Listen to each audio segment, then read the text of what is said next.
తలుచుకొని వారి విగ్రహాలు పెట్టుకుని ఇవాళ కూడా పోల్చుకుంటా ఉన్నాయి. ఆక్స్ఫర్డ్లో కూడా వారి విగ్రహం ఉంది. మరి అట్లాంటి అంబేద్కర్ గారి ప్రపంచంలోనే అతిపెద్ద విగ్రహం మన హైదరాబాద్లో ఉంటే, నీ సెక్రటేరియట్కు 4 అడుగుల దూరంలో ఉంటే, నీకు అక్కడికి వెళ్ళి నివాళులు అర్పించే సంస్కారం లేని ఒక కుసంస్కారి నువ్వు అనే మాట కూడా నేను విజ్ఞప్తి చేస్తా ఉన్నాను. అంతేకాదు ఈరోజు భారత రాష్ట్ర సమితి తరపున డాక్టర్ బాబాసాహెబ్ వర్ధంతి రోజు సూటిగా ముఖ్యమంత్రి గారిని కొన్ని ప్రశ్నలు నేను అడగదలుచుకున్నాను.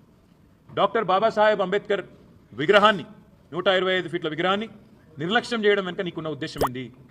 ఇది ఆయన ఆలోచన విధానాన్ని ఒక రకంగా అవమానించడమా, లేదా నీ కాంగ్రెస్ పార్టీ అధినాయకత్వం పెద్ద నాయకులందరూ ఇక్కడ ఎవరెవరైతే ఉన్నారో, అంబేద్కర్ గారు కావచ్చు, లేదా మా తెలంగాణ బిడ్డ పివి నరసింహారావు గారు కావచ్చు, ఎట్లయితే కాంగ్రెస్ అధినాయకత్వం మొదటి నుంచి అవమానాలు పాలు చేస్తూ వచ్చిందో, మీ పైనుంచి వచ్చిన డైరెక్షన్ హైకమాండ్ నుంచి ఏమైనా ఉన్నదా చెప్పాలా మీరు?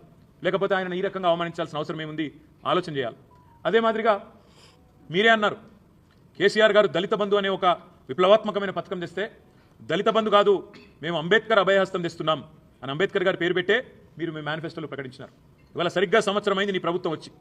మరి సంవత్సరం తర్వాత అటు దళిత బంధు లేదు, ఇటు అంబేద్కర్ అభయహస్తము లేదు. దళిత బంధు డిమాండ్ చేస్తున్న దళిత సోదరుల మీద కేసులు మాత్రం దండిగా పెడుతున్నారు. ఇదేనా మీరు అంబేద్కర్ గారికి ఇచ్చే నివాళి?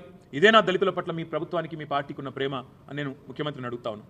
అదే మాదిరిగా కేసీఆర్ గారు కేవలం మాటలకు పరిమితం కాలేదు.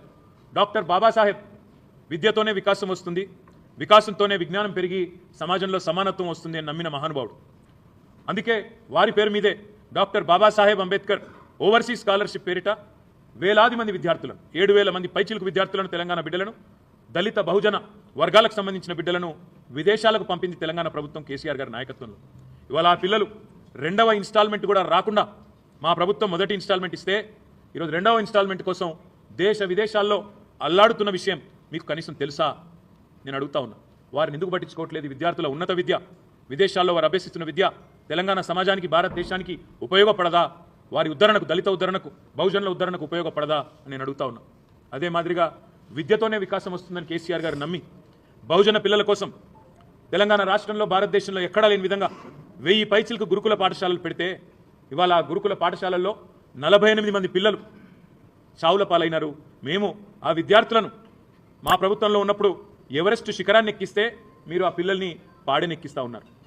మరి మేము ఈ గురుకులాలు బాగుపడాలి, అందులో చదువుతున్న లక్షల మంది పిల్లల భవిష్యత్తు బాగుండాలి అనే ఆలోచనతో ఏర్పాటు చేసిన గురుకులాలను నిర్లక్ష్యం చేయడమే మీరు అంబేద్కర్ గారికి ఇచ్చిన ఇవాళ మేము అడుగుతా ఉన్నాం. మా పిల్లలు, మా బీఆర్ఎస్ విద్యార్థి విభాగం పిల్లలు గురుకుల బాట బట్టి వారం రోజులుగా గురుకులాలు తిరుగుతూ ఉన్నారు.